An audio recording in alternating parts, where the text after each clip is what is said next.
Hola chicos, ¿cómo están? Espero que se encuentren muy bien, espero que se estén cuidando mucho en sus casas, que se estén cuidando entre todos sus familiares y sobre todo que estén disfrutando de las clases virtuales que hemos tenido las últimas semanas. Esta semana, chicos, nos vamos a concentrar en los movimientos sociales del siglo XX. Cuando hablamos del siglo XX estamos hablando de una época ya mucho más actual a las que hemos estudiado. Y hemos pasado por todos los modos de producción, tales como la comunidad primitiva, el esclavismo, el feudalismo y por último hemos entrado al capitalismo. Cuando hablamos del siglo XX estamos hablando de una época dentro del sistema capitalista y de una época donde se han realizado muchos cambios a nivel científico, a nivel cultural y también se han dado cambios a nivel político. Acordémonos que cuando hablamos de movimientos sociales estamos refiriéndonos a movimientos que se han dado en base a la necesidad de buscar una solución para diversos sectores de la sociedad, ¿ya? Cuando hablamos de movimientos sociales, chicos, la definición es que un movimiento social es la agrupación no formal de individuos u organizaciones dedicadas a cuestiones político-sociales que tienen como finalidad un cambio social. Cuando hablamos de una agrupación no formal, nos estamos refiriendo a un grupo de personas, ya sea trabajadores, ya sea mujeres, etcétera, universitarios, estudiantes, que no pertenecen de manera oficial, por ejemplo, no son un partido político, son grupos sociales que tienen una característica en común y sobre todo que buscan un cambio en común. Movimiento social también es una aspiración de sectores sociales o de clases sociales de lograr influencia sobre el Estado. Debido a las desigualdades en la economía, así por ejemplo la aspiración del proletariado a lograr representación en los sistemas de gobierno. Cuando hablamos de proletariado estamos hablando directamente del sistema capitalista. Acordémonos que en el sistema capitalista hay dos clases fundamentales, al igual que en todos los modos de producción, pero en el capitalismo son el señor burgués, que sería la persona o el grupo de personas que se encuentran en la cúspide de la pirámide social del capitalismo, y el resto de personas, la mayoría de personas, que sería el proletariado, que generalmente nos referimos a la clase trabajadora, a la clase baja, también puede ser de la pirámide social capitalista. Entonces aquí se han dado algunos movimientos sociales en este siglo, tales como el movimiento campesino, ¿ya? El movimiento obrero, que es uno de los más famosos y es del que vamos a hablar en este video.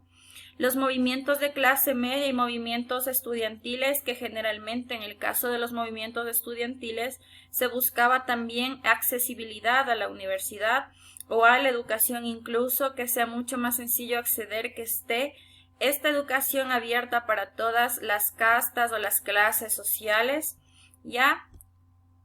El populismo y las luchas nacionales democráticas, en este caso ya hablando de un tema mucho más político.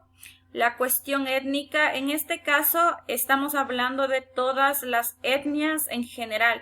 pero nos podemos centrar mucho en el ejemplo de los movimientos afros. Ya cuando decimos movimientos afros nos referimos a todos los movimientos que se han encabezado en todos los lugares del mundo, pero sobre todo en países como Estados Unidos, donde se estableció una ley denominada el apartheid, en donde se establecían la división de lugares públicos, incluso lugares privados, diferentes para personas de color como para las personas blancas, ¿ya? Obviamente, por ejemplo, en los parques, los lugares destinados a las personas afros o personas de color eran lugares bastante deplorables, con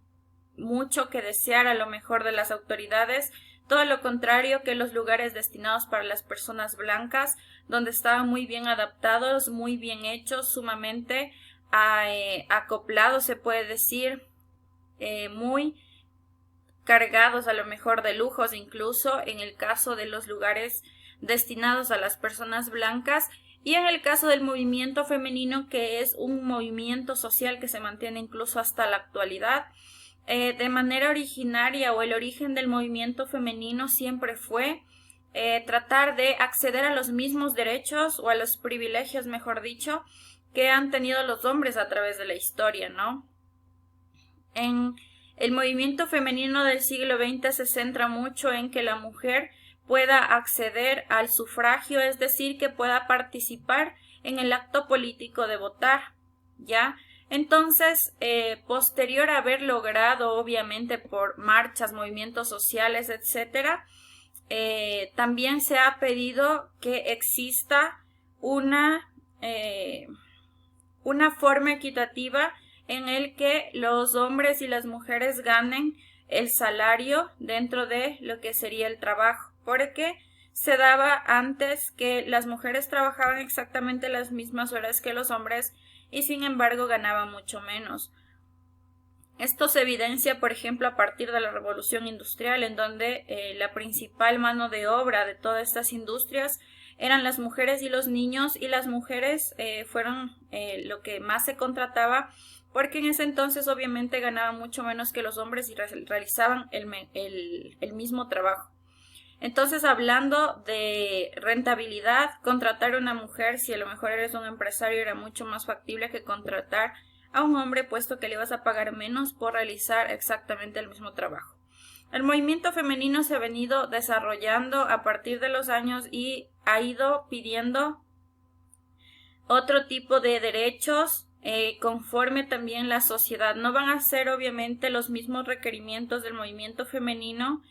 aquí en América como en la India. Es por eso que hay que contextualizar, también las demandas de todos estos movimientos de acuerdo al lugar en el que se encuentran. Entonces, chicos, sin ir más allá, la tarea de esta semana se basa principalmente en observar el video que yo les he dejado, que es el enlace de un video de YouTube. Lo van a observar y conforme a lo que aprendemos viendo el video vamos a contestar unas preguntas, un taller, el cual ya está desglosadas las preguntas en la hoja de ruta, lo vamos a contestar en nuestro cuaderno y conforme a eso se dará la clase virtual. Eso sería, chicos, sin más que decirles, les mando un fuerte abrazo, cuídense mucho y ya nos estaremos viendo en las clases. Hasta luego.